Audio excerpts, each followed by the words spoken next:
गरीब वर्सेस अमीर बहू की ससुराल में पहली नवरात्रि। आकाश और विकास दोनों अपनी मां के साथ रहते थे। उनके पिता दीनानाथ की कुछ ही साल पहले मृत्यु हो गई थी। दोनों भाइयों ने मिलकर फैक्ट्री का काम अच्छी तरह संभाल लिया था। आकाश फैक्ट्री का हिसाब किताब और पैसे का लेन देन देखता है और विकास सभी मजदूरों से काम करवाता और फैक्ट्री का मैनेजमेंट देखता है। आकाश की पत्नी शिप्रा एक बहुत ही मॉडर्न लड़की थी जिसने अपनी सास को भी अपनी तरह मॉडर्न बना लिया था। उनके जीवन में सब कुछ ठीक चल रहा था। विकास रोज की तरह आज भी फैक्ट्री से लौटते हुए दुर्गा माँ के मंदिर में रुका। उसी दिन विकास की मुलाकात मंदिर में सीता नाम की लड़के से हुई। सीता के सरल और सुंदर रूप को विकास देखता ही रह गया। तभी सीता ने उसे प्रसाद दिया और फिर विकास बोला, मेरा नाम विकास है, यहाँ पास ही मेरी फैक्ट्री है, सोचा यहाँ से जा रहा हूँ तो देवी को प्रणाम कर लूं। मेरा नाम सीता है, पास ही के गांव में रहती हूँ। मेरे पिताजी यहाँ पर पुजारी हुआ करते थे, वो अब नहीं रहे तो मैं अक्सर यहाँ पर आ जाया करती हूँ। धीरे धीरे सीता और विकास का मिलना जुलना बढ़ने लगा और फिर घर वालों की मर्जी से दोनों की शादी हो गई। सीता की सास और जेठानी उसका गृह प्रवेश करवाती है। तभी शिप्रा कहती है, आओ सीता, तुम्हारा वेलकम, सामने तुम्हारा कमरा है, तुम वहाँ जाकर आराम करो। और हाँ, मुझे थोड़ा लेट उठने की आदत है और मैंने सुना है कि तुम जल्दी उठती हो, तो तुम सुबह उठ जाना, लेकिन मुझे डिस्टर्ब मत करना। जी भाभी। अगले दिन सीता सुबह जल्दी उठकर पहले स्नान करती है और फिर दुर्गा माँ की पूजा करती है। उसके बाद रसोई में जाकर सभी के लिए पकवान बनाती है। सीता सबके लिए खाना लगाती है। उसकी जेठानी कहती है, क्या बात है देवरानी जी, तुम तो बहुत जल्दी सोकर उठ गई। मैं और माँ जी तो सुबह उठ ही नहीं पाते हैं। भाभी, मुझे जल्दी उठने की ही आदत है, इसीलिए मुझे सुबह उठने में कोई दिक्कत नहीं होती है। सीता घर के कामों में लगी रहती और शिप्रा अक्सर घर से बाहर घूमने फिरने जाया करती। एक दिन सीता किचन में खाना बना रही थी, तभी माया देवी के सिर में दर्द होने लगा। माया देवी अपने कमरे से बाहर आकर देखती है कि सीता खाना बना रही है, तो वो अपनी बड़ी बहू से कहती है, शिप्रा बेटा, जरा मुझे एक कप कॉफी के साथ दे, एक दर्द की दवाई तो दे दे। अरे माँ जी, प्लीज आप सीता से कह दीजिए ना। सीता अपनी जेठानी की बात सुन लेती है। वो जल्दी से कॉफी बनाती है और सास के पास आती है और कहती है, ये लीजिए माँ जी, मैंने आपकी कॉफी बना दी है और ये रही आपकी दवा। और भी कोई काम हो तो मुझसे कह दिया कीजिए। माया ये देखकर बहुत खुश होती है। ऐसे कुछ दिन बीत जाते हैं। एक दिन माया अपनी दोनों बहुओं से कहती है, शिप्रा और सीता, आज शाम को हमारे कुछ रिश्तेदार नई बहू से मिलने आ रहे हैं, तो तुम दोनों शाम का खाना बना लेना। मुझसे काम ज्यादा नहीं होता और वैसे भी वो तो नई बहू से मिलने आ रहे हैं ना, तो सीता अकेले ही उनका खाना बना लेगी, मैं बना लूंगी। शाम होते ही सभी रिश्तेदार आ जाते हैं, तो सीता सभी के सामने आती है और सभी को प्रणाम करती है और फिर अपने हाथों से बनाया हुआ खाना सभी को खिलाती है। सभी लोग उसकी तारीफ करते हैं और फिर चले जाते हैं। ऐसे समय बीत रहा था। एक दिन की बात है, शाम को जब शिप्रा का पति घर आता है तो शिप्रा कहती है, मुझे कुछ पैसों की जरूरत है, वो मेरी सहेली की शादी है ना, इसीलिए तो मुझे पैसे चाहिए, तो आप दे दीजिए। ठीक है, कल ले लेना। और हाँ, विकास भी अपनी पत्नी को शॉपिंग करवाने के लिए पैसे मांग रहा है। ये सुनकर शिप्रा बहुत गुस्सा हो जाती है और कहती है, मुझे तो पता ही था, अब आपके भाई ने शादी कर ली है तो वो किसी न किसी बहाने से पैसे मांगता रहेगा। उसका फैक्ट्री जाना बंद कर दो, वरना कल को वो आपसे अपना हिस्सा भी मांगेगा। हाँ शिप्रा, तुम सही कहती हो। वैसे भी पिताजी के जाने के बाद सब कुछ मैंने ही संभाला है और मैं अपनी मेहनत का हिस्सा किसी को नहीं दूंगा। इस तरह शिप्रा ने अपने पति के मन में आकाश के प्रति जहर का बीज बो दिया। तुम दोनों को पता है ना कि कल से नवरात्रि शुरू हो रही है, तो तुम दोनों नवरात्रि की सारी तैयारी कर लो। हाँ माँ जी, मैं आज ही अपने नए कपड़े, नए गहने और कुमकुम, फलहारी का सामान सब कुछ खरीद कर ले आऊंगी। और सीता, तुम थोड़ी बहुत चीजें तो भाभी खुद ही मेरे लिए ला देंगी। सारे लोग बातें कर ही रहे थे, तभी आकाश वहां पर आ जाता है और विकास अपने भाई आकाश से कहता है, भैया, इस नवरात्रि में सीता चाहती है कि हम एक बहुत बड़ा भंडारा करें जिसमें पूरे शहर को बुलाएं। तुम्हारा दिमाग खराब हो गया है? हाँ, एक तो फैक्ट्री ऐसे ही घाटे में चल रही है, ऊपर से तुम इतना बड़ा भंडारा करना चाहते हो। अरे तुम्हारी पत्नी ने तो पैसे को मजाक बनाकर रखा हुआ है। और भूलो मत कि पिताजी के जाने के बाद ये फैक्ट्री मैंने संभाली है, तुमने नहीं। भैया, ये कैसी बातें कर रहे हैं? इसमें गलत सिर्फ ये है कि वो फैक्ट्री मेरी है, तो मैं अपने पैसे से ये सब करवाना चाहिए, मेरे पैसे से नहीं।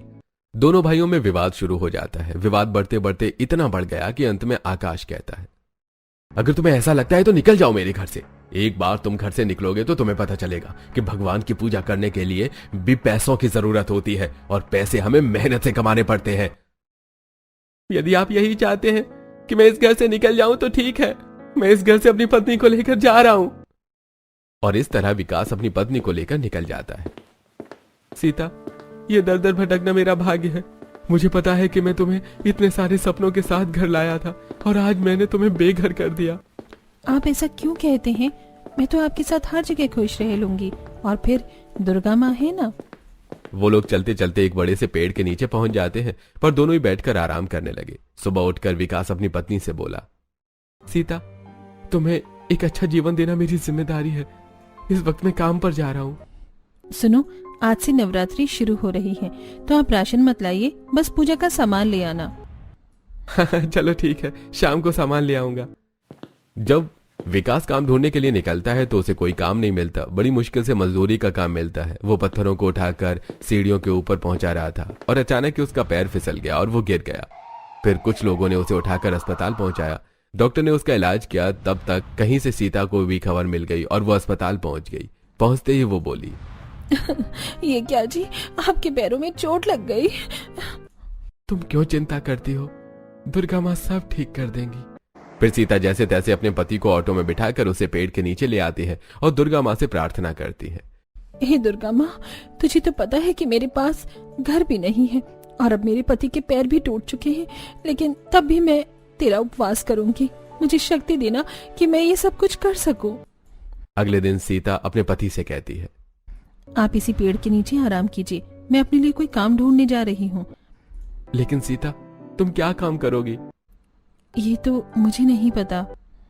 सीता गांव के साहूकार के घर जाती है और कहती है, साहूकार जी, मेरे पति बीमार है और मुझे काम की बहुत जरूरत है। मैं झाड़ू, पोंछा, साफ सफाई सारा काम कर लूंगी। कृपया करके मुझे काम दे दीजिए। अरे, एक तेरे कपड़े देखकर लगता है कि तू न जाने कोई सहीफ औरत है भी या नहीं। कहीं कोई चोर उचक्की तो नहीं है। नहीं, मैं तुझे कोई काम नहीं दे सकता, चल जा यहाँ से।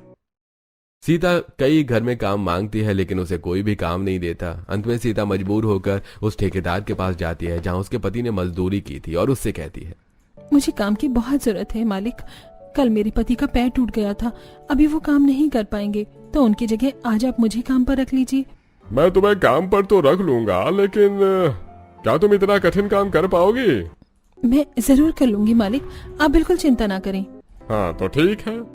सीता काम पर लग जाती है। वो बहुत सारी ईंटें उठाती है और अपने सिर पर रखकर एक जगह से दूसरी जगह पहुंचाती है।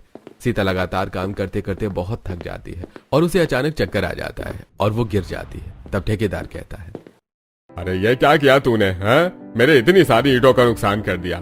जरा देख के काम नहीं कर सकती? मालिक, वो मेरा निर्जला उपवास चल रहा था ना, तो इसलिए चक्कर आ गए। अगर उपवास रखना है तो काम पर क्यों आई? तुझे काम करना है तो ढंग से कर, नहीं तो चली जा यहाँ से। नहीं मालिक, अब मैं अच्छे से काम करूंगी। सीता सारा दिन काम करती है और शाम को अपनी दिहाड़ी लेकर बाजार पहुंचती है और एक फल की दुकान पर रुक जाती है। भैया, ये सेब कैसे रुपए किलो दिए? तभी सामने उसे शिप्रा दिखाई देती है। शिप्रा सीता के पास आती है और कहती है, तुम्हारे पति तो बड़े ही घमंड से घर से गया था और कहा था कि भगवान ने चाहा तो मेरे जीवन में सब कुछ ठीक हो जाएगा। तुम्हें देखकर तो नहीं लगता कि तुम्हारे जीवन में सब कुछ ठीक चल रहा है। जी भाभी, मेरा तो निर्जल उपवास चल रहा है। मैं अपने पति के लिए फल ले रही थी। ठीक है, ये लो, पैसे कम पड़ जाए तो आ जाना मेरे घर। नहीं भाभी, उसकी कोई जरूरत नहीं पड़ेगी। अब सीता बिना फल लिए ही वहां से चली जाती है। वो एक तिरपाल की दुकान पर रुकती है और छोटा सा तिरपाल ले लेती है। फिर वो उसी पेड़ के नीचे आती है और कुछ लकड़ियां जोड़कर तिरपाल लगा देती है। फिर अपने पति से कहती है, विकास, अपने रहने की व्यवस्था तो कर ली, अब मुझे देवी माँ की स्थापना करनी होगी। सीता, लेकिन हमारे पास इतने पैसे कहाँ हैं कि हम देवी माँ की मूर्ति खरीद पाए? पैसे नहीं है तो क्या हुआ, भक्ति तो है ना। मैं अपने हाथों से देवी माँ की मूर्ति बनाऊंगी। अब सीता अपने हाथों से देवी माँ की मूर्ति बनाती है। वहीं दूसरी तरफ शिप्रा देवी माँ की बहुत बड़ी मूर्ति अपने घर में स्थापित करती है और अपनी सभी सहेलियों को बुलाती है और कहती है, देखा, मैंने देवी माँ की कितनी बड़ी मूर्ति स्थापित की है। मुझसे बड़ी भक्त भला और कौन होगी। तभी शिप्रा की सहेली नीलम कहती है, शिप्रा, एक तो है जो तूने इतनी बड़ी देवी माँ की मूर्ति स्थापित की है, और दूसरी तरफ सुना है कि तेरी देवरानी ने अपने हाथों से देवी माँ की मूर्ति बनाकर पेड़ के नीचे स्थापित की है और उसी की पूजा कर रही है। उसने पेड़ के नीचे देवी माँ की स्थापना तो कर ली, पूजा भी कर ली, लेकिन वो कन्या भोज कैसे कराएगी? कन्या भोज तो मैं कराऊंगी, हर प्रकार की चीजें बनवाऊंगी। दूसरी तरफ सीता अपने पति से कहती है, देवी माँ की कृपा से मेरे व्रत तो ठीक ही जा रहे हैं। बस अब किसी तरह मैं अपने जमा किए हुए पैसों से कन्या भोज करा दूं। हाँ सीता, तुम सही कहती हो। काश मैं ठीक होता तो तुम्हारी मदद करता। जी, आप इतनी चिंता क्यों करते हैं? देवी माँ है ना, थोड़ी चिंता तो उन्हें भी हमारी होगी। आज मैं आपके लिए फल नहीं ला पाई, लेकिन कल जरूर लाऊंगी। सीता, फल की क्या जरूरत है, मैं भी तुम्हारे साथ निर्जल व्रत रखूंगा। नहीं, आपकी तबीयत ठीक नहीं है, इस बार तो आपको फलाहार करना ही पड़ेगा। मैं रोज शाम को आपके लिए फल ले आऊंगी, आप वो खा लीजिएगा। जहाँ एक तरफ सीता के पास खाने को कुछ नहीं था और रहने के लिए कोई जगह नहीं थी, वहीं दूसरी तरफ शिप्रा अपने व्रत में हर दिन कई बार फलाहार करती है। शिप्रा, तू सारा दिन खाती पीती रहती है और अपना सारा समय घूमने फिरने में निकाल देती है। तुझे तो पता है कि नवरात्रि के उपवास में हमें माँ की भक्ति और आराधना करनी चाहिए। माँ जी, मैं सुबह पूजा तो कर लेती हूँ ना, और मैं उपवास भी तो रख रही हूँ ना, बस इससे ज्यादा नहीं होगा। ऐसा कहकर शिप्रा वहां से चली जाती है। तब माया अपने मन में, शिप्रा को तो अपने आप से फुर्सत ही नहीं, और एक सीता थी जो मेरा कितना ख्याल रखती थी, कितना भक्ति भाव था उसमें, वो कितना मन लगाकर पूजा करती थी। ना जाने मेरी बहू किस हाल में होगी। दूसरी तरफ सीता दिन भर मजदूरी करके शाम को वापस घर आ रही थी। तभी एक फल की दुकान पर रुकती है और फल देखने लगती है। तभी शिप्रा वहां पर फल खरीदते हुए सीता को देख लेती है और अपनी सहेली से कहती है, देख रही है कोमल, गई तो मेरे घर से इतने घमंड से थी जैसे किसी राजमहल में जा रही हो। फटी हुई साड़ी देख रही हो इसकी। हाँ शिप्रा, कहे तो तुम सही रही हो। वही तो मैं भी इसे बताना चाहती हूँ कि ये अपने आप को कितनी भी बड़ी भक्त समझ ली, लेकिन भगवान भी उन्हीं से प्रसन्न होते हैं जो उन्हें चढ़ावा चढ़ाएं, और इसके पास तो चढ़ावा चढ़ाने के लिए कुछ है भी नहीं, न ही पूजा की कोई सामग्री है, और न ही ये कन्या भोज करा पाएगी। तो देखना मैं कितना बड़ा कन्या भोज करवाऊंगी, सारी तैयारी कर ली है मैंने। हाँ शिप्रा, तू सही कह रही है। ये सब सुनकर सीता ने फल लिए और अपनी जेठानी के पास जाकर बोली, भाभी, भगवान भोग से नहीं, भगवान तो भक्ति से प्रसन्न होते हैं। ऐसा कहकर सीता वहां से निकल पड़ती है। तुम्हारा चेहरा बता रहा है कि तुम्हें आज भाभी मिली थी और उन्होंने तुम्हें बहुत ताने मारे। जाने तो विकास, मुझे उनके तानों से कोई फर्क नहीं पड़ता, मुझे तो बस अपना व्रत पूरा करना है। वो अपने पति को फलाहार करवाती है और बचे हुए पैसे एक डिब्बे में कन्या भोज कराने के लिए जमा करती है और अपने पति से कहती है, सुनो जी, इन 9 दिनों में बचे हुए पैसे को इकट्ठा करके मैं 9 कन्याओं को भोजन कराऊंगी। आप देखना मेरा इस बार का व्रत भी सफल होगा। हाँ सीता, मुझे पूर्ण विश्वास है कि तुम्हारा व्रत जरूर ही सफल होगा। दूसरी तरफ शिप्रा अपने पति से कहती है, सुनिए, मैंने नवरात्रि की सारी तैयारी कर ली है और मैंने तो सोचा है कि मैं कन्या भोज में ढेर सारी चीजें बनवाऊंगी। ठीक है शिप्रा, तुम जैसा कहो। अगले दिन सीता और फिर से मजदूरी करने जाती है। तभी निर्जल व्रत के कारण उसे चक्कर आ जाता है और वो गिर जाती है और एक बुढ़ी अम्मा दौड़कर उसे उठाती है और कहती है, बेटा, निर्जल व्रत में इतना काम नहीं करना चाहिए, तू अपना व्रत तोड़ क्यों नहीं देती? अरे कम से कम व्रत तोड़ नहीं सकती तो कुछ फलाहार तो कर ही सकती है ना। नहीं अम्मा, मैं हमेशा ही ऐसे ही निर्जल व्रत करती हूँ और मैं अपना निर्जल व्रत पूर्ण भी करूंगी। लेकिन सीता, निर्जला व्रत में इतना काम करने से तेरी जान को भी खतरा हो सकता है। मुझे कुछ नहीं होगा अम्मा, देवी मुझ पर कृपा करेंगी। तेरी भक्ति को तो देखकर ऐसा लगता है कि देवी माँ का आशीर्वाद तेरे साथ है और उनकी कृपा दृष्टि तुझ पर जरूर होगी। वहीं दूसरी तरफ शिप्रा अपने सहेलियों के साथ बैठकर फलाहार कर रही थी। तभी उसकी सास कहती है, बेटा शिप्रा, आज मेरी तबीयत थोड़ी ठीक नहीं है, तू देवी माँ की आरती कर ले। माँ जी, आपको दिखाई नहीं देता है मैं अपनी सहेलियों के साथ बैठी हूँ? अगर आप आरती नहीं कर सकती तो शीलाबाई को बोल दीजिए, वो कर लेगी। अब क्या मैं काम वाली से आरती करने के लिए कहूँ? देखिए माँ जी, मैं तो नहीं कर पाऊंगी, आप ही देख लीजिए। अपनी बहू का ऐसा जवाब सुनकर माया अपने मन में सोचती है, ये एक है जो सिर्फ दिखावा करती है, भक्ति नहीं, और एक मेरी छोटी बहू है जो कितनी बड़ी भक्त है।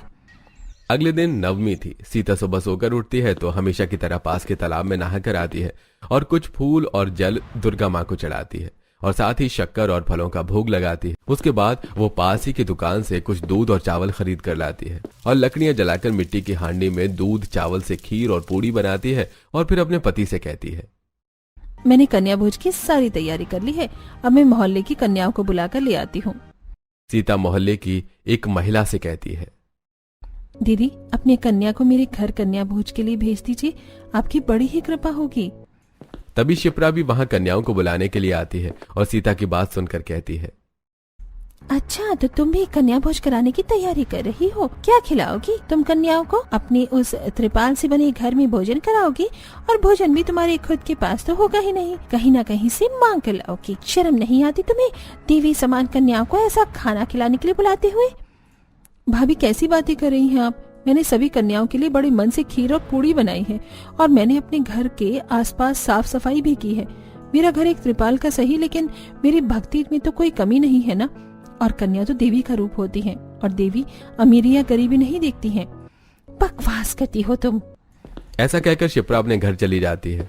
सीता हर घर में जाकर कन्याओं को अपने घर आने का न्योता देती है, लेकिन सभी लोग उसे ये कहकर मना कर देते हैं, सीता तुम्हारा कोई अपना घर तो है नहीं, तुम एक त्रिपाल के अंदर झोपड़ी बनाकर रहती हो और वहाँ पर कितनी धूल मिट्टी है। नहीं, हम तो अपनी कन्याओं को वहाँ नहीं भेज सकते, बल्कि हम तो शिप्रा के यहाँ भेजेंगे। उसने बड़े प्रेम से हमारी कन्याओं को बुलाया है और साथ में बहुत सारे पकवान बनाए हैं और हमारी कन्याओं के लिए उपहार भी रखे हैं। तो माफ करना, हम तुम्हारे पास अपनी कन्याओं को नहीं भेज पाएंगे। ऐसा मत कहिए दीदी, अगर कन्याएं नहीं आएंगी तो मेरा उपवास सफल नहीं होगा। माफ करना, लेकिन मैं अपनी बेटी को तुम्हारे यहाँ नहीं भेज सकती। फिर सीता दूसरे घर में जाती है और फिर तीसरे घर में। हर घर में उसे यही जवाब मिलता है। बेचारी मायूस होकर अपने घर आ जाती है तो विकास कहता है, क्या हुआ सीता, तुम तो कन्याओं को बुलाने गई थी ना? किसी ने भी अपनी कन्या को मेरे घर कन्या भोज के लिए नहीं भेजा। सीता, तुम ही ने तो कहा था कि तुम्हारा व्रत पूरा कराना देवी माँ की जिम्मेदारी है, तो फिर तुम इतना परेशान क्यों होती हो? देवी माँ तो अपनी जिम्मेदारी को निभाना खूब अच्छे से जानती है। हाँ विकास, सच कहा तुमने। अब हम देवी माँ से ही प्रार्थना करते हैं। ऐसा कहकर सीता और विकास देवी माँ की मूर्ति के सामने हाथ जोड़कर बैठ जाते हैं और सीता कहती है, हे देवी माँ, तू तो जानती है कि मैंने सच्चे कर्म और वचन से तेरा व्रत किया है। अब इस व्रत को सफल बनाना तेरा काम है। यदि ये व्रत सफल नहीं हुआ तो मैं समझूंगी कि मेरी ही भक्ति में कोई कमी रह गई थी। ऐसा कहकर सीता रोने लगती है। तभी एक कन्या उसे बाहर से आवाज देती है और कहती है, कोई है? हम कन्या भोज के लिए आए हैं, हमें एक कन्या भोज करा दो। तभी सीता बाहर आकर देखती है तो 9 कन्याएं उसकी झोपड़ी के बाहर खड़ी थी, जिनके चेहरे पर तेज था और उनकी आंखें चमक रही थी। वो कन्या कहती है, आप ऐसे क्या देख रही हैं? हम कन्या भोज के लिए आए हैं, क्या हमें कन्या भोजन नहीं मिलेगा? आप लोग अंदर आइए। अब सीता केले के पत्ते में सभी को खीर और पूड़ी परोसती है। फिर वो सभी को तिलक लगाती है, फिर पूजा करती है। सभी कन्याएं अपना भोजन खत्म करती हैं। उसके बाद उनमें से एक कन्या कहती है, हमने तेरा भोजन ग्रहण कर लिया है, तेरा उपवास सफल हो गया है और तुझे इस उपवास का फल भी मिलेगा। ऐसा कहकर वो 9 कन्याएं वहां से गायब हो जाती हैं और अपने पीछे एक सोने का कलश छोड़ जाती हैं। तभी सीता का पति भी उठ खड़ा होता है और वो बिल्कुल ठीक हो जाता है। साथ ही वो कहता है, सीता, तुम देख रही हो, मैं बिल्कुल ठीक हो गया हूँ। आखिर ये चमत्कार हुआ कैसे? और वो 9 कन्याएं जो कन्या भोजन के लिए आई थी, वो कहाँ गई? तभी सीता देखती है कि वहां पर दुर्गा जी के 2 पद चिन्ह और साथ ही एक सोने के सिक्कों से भरा हुआ कलश रखा हुआ है। सीता उसे उठाती है और कलश को देखते हुए कहती है, मैं सब कुछ समझ गई। तुम देख रहे हो ना विकास, दुर्गा माँ स्वयं हमारे घर कन्या भोज के लिए पधारी थी। सचमुच तुम्हारी भक्ति में बहुत शक्ति है। हम तो धन्य हो गए, आज हमें साक्षात दुर्गा माँ के दर्शन हो गए। फिर वे दोनों दुर्गा माँ को प्रणाम करते हैं। उस सोने के सिक्के से भरे हुए कलश को पाकर उनके जीवन की सभी समस्याएं खत्म हो जाती हैं। दूसरी तरफ शिप्रा सभी कन्याओं को कन्या भोज कराकर उन्हें महंगे महंगे उपहार देकर विदा करती है और फिर अगले दिन दुर्गा माँ की मूर्ति को बड़े धूमधाम से विसर्जित करती है। ऐसे कुछ समय बीत गया। एक दिन आकाश घबराया हुआ घर आया और शिप्रा से कहता है, शिप्रा, अनर्थ हो गया। हमारे कर्मों की सजा मिल गई। हमारी फैक्ट्री में आग लग गई और हमारा सब कुछ बर्बाद हो गया। हे भगवान, ये क्या कर रहे हैं आप? हाँ शिप्रा, हम सड़क पर आ गए हैं। अब तो हमारे पास घर भी नहीं रहेगा, क्योंकि बिजनेस के लिए मैंने जो बैंक से लोन लिया था उसके बदले ये घर बैंक वाले ले जाएंगे। शिप्रा की सास सारी बातें सुन रही थी और वो बोली, बेटा, तुमने अपने भाई और उसकी पत्नी के साथ ठीक नहीं किया। उन्हें बिना वजह घर से निकाल दिया, इसीलिए देवी माँ तुमसे रूठ गई हैं और तुमसे धन धान्य सब कुछ छीन लिया। माँ जी, आप सही कहती हैं। हमने न केवल उन्हें घर से निकाला, बल्कि मैंने तो सीता की बहुत बेइज्जती भी की है। सीता ने सच्चे मन से दुर्गा माँ की भक्ति की और मैंने केवल दिखावा ही किया। आज मुझे अपनी गलती का एहसास हो गया है, लेकिन मैं सीता से माफी किस मुंह से मांगू माँ? अगले दिन बैंक वालों ने उनसे घर खाली करवा लिया। अब वो लोग भी सड़क पर भटकने लगे। मुझे बहुत भूख लगी है, क्यों ना हम मंदिर चले, वहाँ प्रसाद के रूप में कुछ न कुछ खाने को तो जरूर मिल जाएगा। सभी लोग मंदिर पहुंचते हैं, जहां सीता और विकास सभी को प्रसाद बांट रहे थे। आकाश और शिप्रा भी वहां बैठ गए। विकास ने जैसे ही अपने भाई को देखा तो तुरंत ही अपने भाई को गले से लगा लिया और बोला, भैया, मुझे पता चला कि फैक्ट्री में आग लग गई और बैंक वालों ने हमारा घर भी जब्त कर लिया। मैंने और सीता ने आपको ढूंढने की बहुत कोशिश की, लेकिन आप लोगों का कहीं पता नहीं चला। अब आप लोग मिल गए हो ना, तो हम आपको कहीं नहीं जाने देंगे, चलिए हमारे साथ।